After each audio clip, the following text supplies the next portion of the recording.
பரிசுத்த நாமத்துக்கு மகிமை உண்டாகட்டும். இந்த 8ஆம் மாதம் கடைசி பரிசுத்த ஓய்வு நாள், 5வது பரிசுத்த ஓய்வு நாளில் கர்த்தர் நம்மை காணொளி மூலமாக சந்திக்கவும் பேசவும் கர்த்தர் கிருபை தந்ததுக்காக நான் கர்த்தரை ஸ்தோத்திரிக்கிறேன். கர்த்தர் நல்லவர். 8 மாதங்கள் முடிக்க கர்த்தர் கிருபை தந்தார். எந்த சூழ்நிலை வந்தாலும் கர்த்தர் இது லேசான காரியம் சொல்லி தம் பிள்ளைகளுக்கு பாதுகாப்பையும் தேவைகளையும் கர்த்தர் சந்தித்து கொண்டு வந்த நல்ல தயவுக்காக நன்றியோடு ஸ்தோத்திரிக்கிறோம். சபையில் ஐக்கியமா இருக்கிற ஒவ்வொருவருக்கும், இந்த ஜெபத்தில் கலந்து கொள்கிற ஒவ்வொருவருக்கும் இயேசுவின் நாமத்தில் வாழ்த்துகிறோம். கர்த்தர் உங்களை ஆசீர்வதிப்பாராக.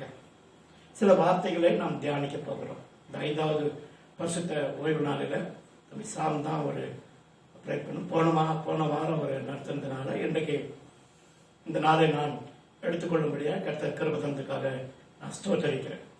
ஒரு சில வசனங்களை நாம் தியானித்து கடந்து போக கர்த்தர் உதவி செய்வார். மத்தேயு சுவிசேஷம் 24ஆம் அதிகாரம் 4வது வசனம் சொல்லுகிறது, இயேசு அவர்களுக்கு பிரதித்திரமாக, ஒருவனும் உங்களை வஞ்சியாதபடிக்கு எச்சரிக்கையாயிருங்க. எச்சரிப்பின் சத்தம் இந்த கடைசி காலத்துல சபைக்கு, சபை மக்களுக்கு, ஊழியத்துக்கு, ஊழியக்காரருக்கு வந்து கொண்டிருக்கிறது. எச்சரிப்பின் சத்தம். சில வேளையில நம்ம பிரயாணம் பண்ணும்போது ரோடுகளில் இந்த டிரான்ஸ்பார்மர், அந்த கரண்ட் பாக்ஸ் வயர்களை வச்சிருப்பாங்க, இந்த கம்பம் வச்சு, அங்க அபாயம் என்று இருக்கும். அது எச்சரிப்பு சத்தம். பயமுறுத்தல் இல்லை, ஒரு எச்சரிப்பின் சத்தம். எச்சரிக்கை. உங்களை யாரும் வஞ்சிக்க கூடாது. 2 தீமோத்தேயு கலாத்தியர்ல 3ஆம் அதிகாரம் 1ஆம் வசனம் சொல்லுகிறது, யார் உன்னை வஞ்சித்தது, எது உன்னை வஞ்சித்தது, சத்தியத்தை விட்டு விலகி போவதற்கு ஏதுவா இருந்தது சொல்லி அங்க கலாத்தியருக்கு எழுதுகிறார். அதுபோல இந்த வசனம் வாசிக்கும் போது, ஒருவனும் உங்களை வஞ்சிக்காதபடி எச்சரிக்கையா இருங்க. ஏன்னா இது கடைசி காலம். குடும்பம், சபை, ஊழியம் எல்லாம் ஒரே மரம். சபைக்கு தலையா இருக்கிற இயேசு கிறிஸ்து, நாம் எல்லாரும் கிளையாக இருக்கிறோம். இந்த நாளிலே இந்த வார்த்தைகளை நாம் தியானிக்கும் போது எச்சரிப்பின் சத்தம். எதுல நம்ம எச்சரிக்கையா இருக்கணும். சில வேலையில நாம் நடந்து போகும்போது, வண்டி வாகனங்கள் வரும்போது எச்சரிக்கையா இல்லைன்னா பலவித விபரீதங்கள் நடக்கிறது. ஆனா ஆவிக்குரிய காரியத்துல ஆண்டவராக இயேசு கிறிஸ்து சீஷர்களுக்கு 24ஆம் அதிகாரம் கர்த்தருடைய வருகையின் காலங்கள், கர்த்தருக்காக நாம் எப்படி இருக்க வேண்டும் என்பதை ஒரு ஆலோசனையாய் கர்த்தர் சொல்லியிருக்கிறார். ஒருவனும் உங்களை வஞ்சிக்காதபடி எச்சரிக்கையா இருங்க. கர்த்தருடைய பரிசுத்த நாமத்துக்கு மகிமை உண்டாகட்டும். முதலாவது, ஒருவனும் உங்களை வஞ்சிக்காதபடி. யாரோ ஒருத்தர் நம்மளை வஞ்சிக்க வகை தேடுகிறார். ஆதாம் ஏவாள் வாழ்க்கையில ஆண்டவர் அவர்களுக்கு ஒரு குறைவு இல்லாதபடி ஆசீர்வதித்தார். ஆனால் அவங்களுக்குள்ள வஞ்சிக்க வேண்டும் என்று சாத்தான் நினைச்சு அந்த சர்ப்பத்தின் மூலமாக அந்த ஏவாளை வஞ்சித்தான். எதுல வஞ்சித்தான் சொல்லி வசனம் சொல்லுதுன்னா, வார்த்தையில. அந்த வார்த்தை வஞ்சிக்கிற வார்த்தைகள். ஆண்டவருடைய கீழ்ப்படுதலை விட்டு விலகி போகும்படியாக அந்த செய்த ஒவ்வொரு காரியங்களையும் நாம் பார்க்கிறோம். அதற்காக தான் சீஷர்களை பார்த்து சொன்னாரு, ஒருவனும் உங்களை வஞ்சிக்காதபடி எச்சரிக்கையா இருங்க. எபேசியர் 5ஆம் அதிகாரத்துல 6வது வசனம் சொல்லுது, ஒருவனும் வீண் வார்த்தையினால நீங்க மோசம் போகாதபடிக்கு எச்சரிக்கையா இருங்க. வீண் வார்த்தைகள், வீணான வார்த்தைகள் சொல்லி இன்னைக்கு பல சூழ்நிலையில விழுந்து போனவங்களும் சில சிக்கல்ல மாட்டிக்கொண்டவங்களும் இருக்கிறாங்க. சும்மா சொன்னேன், எந்த ஒரு வார்த்தையும் சும்மா சும்மான்றது அது ஒரு பழமொழியா போயிடுச்சு. எங்க போயிட்டு வரீங்க? சும்மா போயிட்டு வரேன். என்ன பேசுனீங்க? சும்மா பேசினீங்க. என்ன சும்மா பேசுறது? அது வீணான வார்த்தைகள். நீங்க சங்கீதம் ஒன்னு வாசிக்கும் போது, துன்மார்க்குடைய ஆலோசனையில, பாவிகள் இருக்கிற இடத்துல, பரியாசக்காரர் உட்காரும் இடத்துல, அது வீணான வார்த்தைகள். அதற்கு நமக்கு சம்பந்தம் கிடையாது. எச்சரிப்பு அவசியம். நம்ம எந்த காரியத்துக்காக போகிறோமோ அந்த காரியத்தை முடிச்சுட்டு வீட்டுக்கு வந்துடணும். நேரம் இருக்கும்போது ஜெபிக்கணும், நம்ம பைபிள் படிக்கணும். இப்படி நம்ம வாழ்க்கையை ஆசிக்கும் போது யாரும் நம்ம வஞ்சிக்காதபடி கர்த்தருடைய கிருபை நம்மை காத்து வழிநடத்துக்கிறதா இருக்கிறது. இந்த அதிகாரத்தை நீங்க வீட்டில் வாசிக்கலாம். 24ஆம் அதிகாரம் 4வது வசனம். இயேசு அவர்களுக்கு பிரதித்திரமாக, ஒருவனும் உங்களை வஞ்சிக்காதபடி எச்சரிக்கையா இருங்கள். அப்ப எங்கேயோ நம்மளை வஞ்சிக்க வார்த்தையினால இப்ப வரான் சாத்தான். வார்த்தையை கொண்டு வருகிறான். நிறைய பேர் நம்ம இந்த நாள்ல வீட்டுல ஆராதனை பண்ணி கொண்டிருக்கிறோம், சத்தியத்தை அறிந்திருக்கிறோம். எனக்கு எப்பொழுதுமே பேர் என்னன்னா கடிந்து கொள்றார். கொஞ்சம் கூட கொஞ்சம் விட்டு கொடுக்க மாட்டார். சும்மா இதே மாதிரி சொன்னா, ஆனா சத்தியம் சொல்றது, சத்தியத்தை அந்த அந்த வசனத்தை கடிந்து கொண்டு புத்தி சொல்லு, கண்டனம் பண்ணி அவங்களுக்கு புத்தி சொல்லு. 2 தீமோத்தேயு 4ஆம் அதிகாரத்துல நம்ம வாசிக்கிறோம். 2 தீமோத்தேயு 4ஆம் அதிகாரம் 3ஆம் வசனத்துல அந்த வசனங்களை வாசிக்கிறோம்.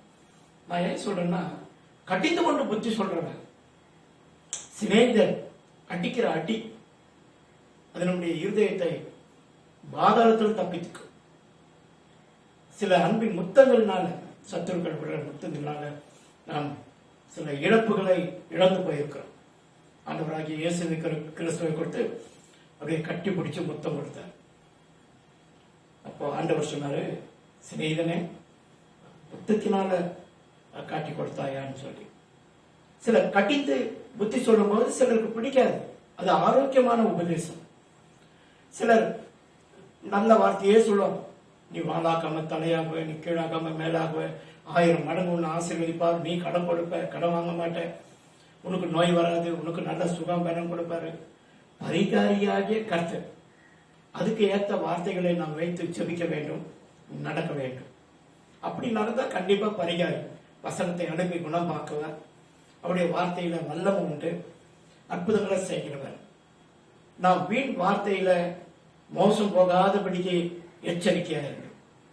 கர்த்தர் நமக்கு உபதேசித்த உபதேசத்துல, அவருடைய வசனத்துல நம்ம உறுதியா இருப்போம் சொன்னா, வீண் வார்த்தையில மோசம் போகாதபடி நம்மை காத்துக்கொள்ள நமக்கு கிருபைகளை தருவார். 2வது காரியம் வாசிக்கும் பொழுது, கொலோசியர் 2ஆம் அதிகாரம், கொலோசியர் 2ஆம் அதிகாரத்துல 8வது வசனம் அவர் சொல்லுகிற வார்த்தை, உங்களை கொள்ளை கொண்டு போக முடியாது, மாயையான தந்திரத்தினால ஒருவனும் உங்களை கொள்ளை கொண்டு போகாதபடிக்கு எச்சரிக்கையாக, கொள்ளை கொண்டு போகும்படியாக. இந்த வார்த்தைகளை இந்த நாளில வீட்டில் இருக்கிறீங்க,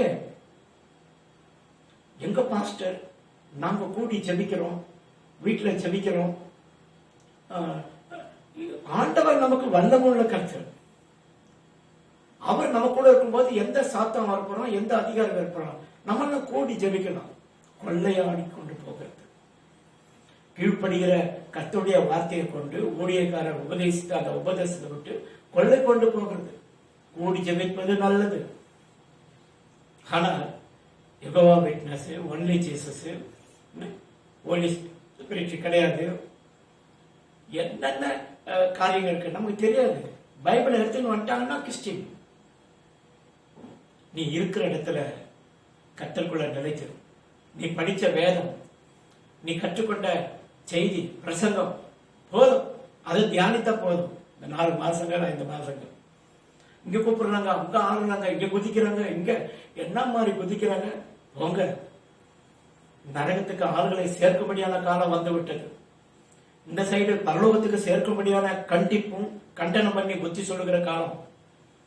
வீண் வார்த்தையினால மோசம் போகாதபடிக்கு நம்ம எச்சரிக்கையா இருந்தது மாத்திரமல்ல, உங்களை மாயையான தந்திரத்துல ஒருவனும் உங்களை கொள்ளை கொண்டு போகாதபடிக்கு நாம் எச்சரிக்கையா இருக்க வேண்டும். கர்த்தருடைய பரிசுத்த நாமத்துக்கு மகிமை உண்டாகட்டும். அந்த அந்த வார்த்தையில மேல் வசனம் ஒரு வசனத்தை உங்களுக்கு ஞாபகப்படுத்துறேன். அந்த கொலோசியர் 2ஆம் அதிகாரம் 8ஆம் வசனத்தை வாசித்த அந்த வாசிப்புல 7ஆம் வசனத்தை நான் உங்களுக்கு முன் வைக்கிறேன். அந்த 7ஆம் வசனம் சொல்லுது, கொலோசியர் 2ஆம் அதிகாரம் 8ஆம் வசனத்தை தான் நம்ம வாசித்தோம். மாயையான தந்திரத்தினால ஒருவனும் உங்களை கொள்ளை கொண்டு போகாதபடிக்கு நீங்க எச்சரிக்கையா இருக்கணும் மாத்திரமல்ல, அதற்கு பாலாக கர்த்தர் சொல்றாரு. இந்த 2ஆம் அதிகாரம் 7ஆம் வசனம், நீங்கள் போதிக்கப்பட்டபடியே உங்களுக்கு இதுவரைக்கும் சத்திய வசனத்தை உங்க ஊழியக்காரர் உங்களுக்கு போதித்தபடியே விசுவாசத்துல உறுதிப்பட்டு, அந்த வார்த்தையில உறுதிப்பட்டு ஸ்திரப்படுத்துங்க. உறுதிப்பட்டு ஸ்தோத்திரத்தோடு அதுல பெருங்குவீர்களாக. ஆண்டவரே, வசனத்தை நாங்க உறுதியாய் பற்றி கொண்டோம். உண்மை உறுதியாய் பற்றி கொண்ட மனதை உடையவங்க உண்மையே நம்பியிருக்கிறபடினால பூரண சமாதானத்தை கர்த்தர் எனக்கு வைத்திருக்கிறேன். கர்த்தருடைய பரிசுத்த நாமத்துக்கு மகிமை உண்டாகட்டும். இந்த மாயையான தந்திரமுள்ள வார்த்தையினால கொள்ளை கொண்டு போகாதபடி நிறைய பேர் இப்போ இதான் காலம், வழி விட்டு விலகி போகிற காலம்.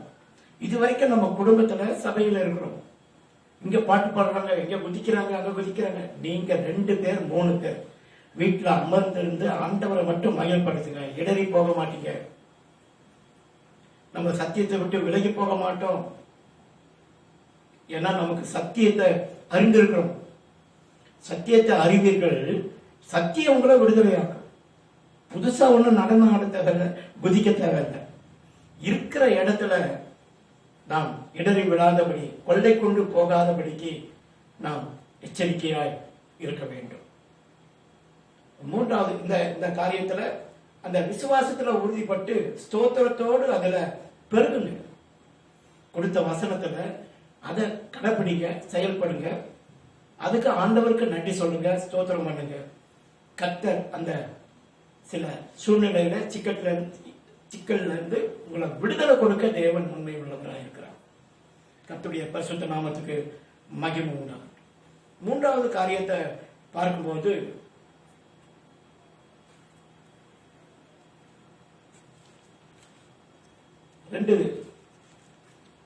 தெசலோனிக்கேயர் 3ஆம் அதிகாரம்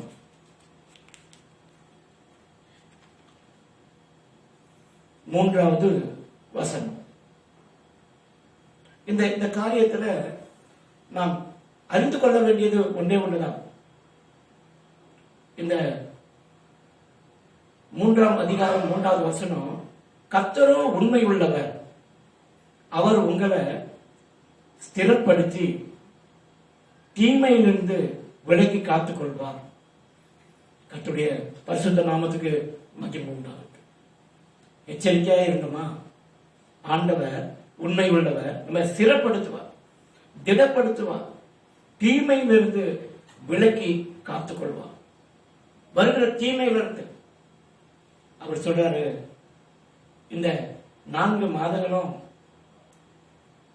நாங்க உன் கூட தான் இருந்த, எதனா குறைப்பட்டதா, எதனா வியாதி பலவீனம் வந்ததா?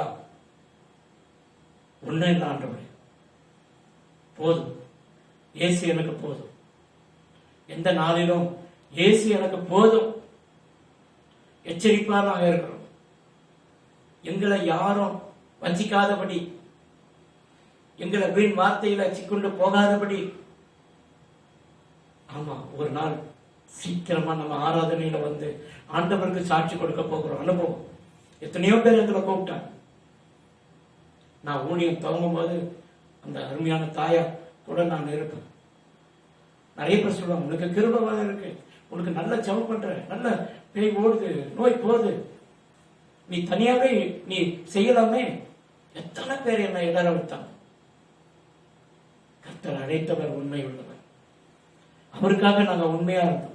எத்தனை பேர் சொன்னாங்க, எத்தனை பேர் என் இதுல வந்து ஜாயின் பண்ணீங்க, உங்களை இந்த போஸ்டிங் கொடுக்குறேன், இந்த இது கொடுக்குறேன், சம்பளம் கொடுக்குறேன். விசுவாசம், கர்த்தர் மேல் வைத்த விசுவாசம். விசுவாசத்தினாலே நீதிமான் பிழைப்பான். கர்த்தருடைய ஒத்தாசை பரத்திலிருந்து வருதா இருக்கு. ஆண்டவர் ஒரு நாளும் நன்மை குறைப்படாதபடி இதுவரைக்கும் காத்து வழி நடத்தினார். அந்த ஆண்டவருக்கு நான் நன்றி செலுத்துகிறேன். கர்த்தரோ உண்மை உள்ளவர். அவர் உங்களை ஸ்திரப்படுத்தி தீமையிலிருந்து விலக்கி காத்துக் கொள்வார். இன்னைக்கு கூட காலையில ஆராதனையில நான் சொன்னேன், கீழ்கால் சபை வீட்டில் இருக்கிற ஒவ்வொருவரையும் தேவ தூதர்களை கொண்டு அவருடைய கல்வாரி ரத்தம் வேலியா பாதுகாத்துக் கொண்டு வருகிறது. பலவீனம் வந்தாலும் அவர் பரிகாரியாய் நம்மை பலப்படுத்தி காத்துக் கொண்டார். கர்த்தருடைய பரிசுத்த நாமத்துக்கு மகிமை உண்டாகட்டும். உங்களை ஒருவனும் வஞ்சிக்காதபடி எச்சரிக்கையாக, உங்களை வீண் வார்த்தையினால மோசம் போகாதபடிக்கு எச்சரிக்கையாக இருங்க. மூன்றாவது, மாயையான தந்திரமுள்ள வார்த்தையில ஒருவனும் கொள்ளையாடி கொண்டு போகாதபடி எச்சரிக்கையாக இருங்க. மூன்றாவது, கர்த்தரோ உண்மை உள்ளவர். அவர் உங்களை ஸ்திரப்படுத்தி தீமையிலிருந்து விலக்கி காத்துக்கொள்ள அவர் போதுமானவராக இருக்கிறார். எனக்கு அருமையான கர்த்தருடைய பிள்ளைகள, எல்லாருக்கும் பாரம் இருக்கு, கஷ்டம் இருக்கு, தேவைகள் இருக்கு.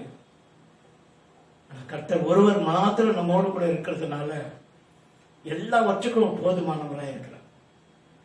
எல்லாவற்றுக்கும் நம்ம சபை கூடி வரும்பொழுது ஒவ்வொருவரும் உயிருள்ள சாட்சி, ஆண்டவருடைய நாமத்தை மகிமைப்படுத்தும்படியான சாட்சிகளை சொல்லும்படியாக கர்த்தர் ஆயத்தமாக வைத்திருக்கிறார்.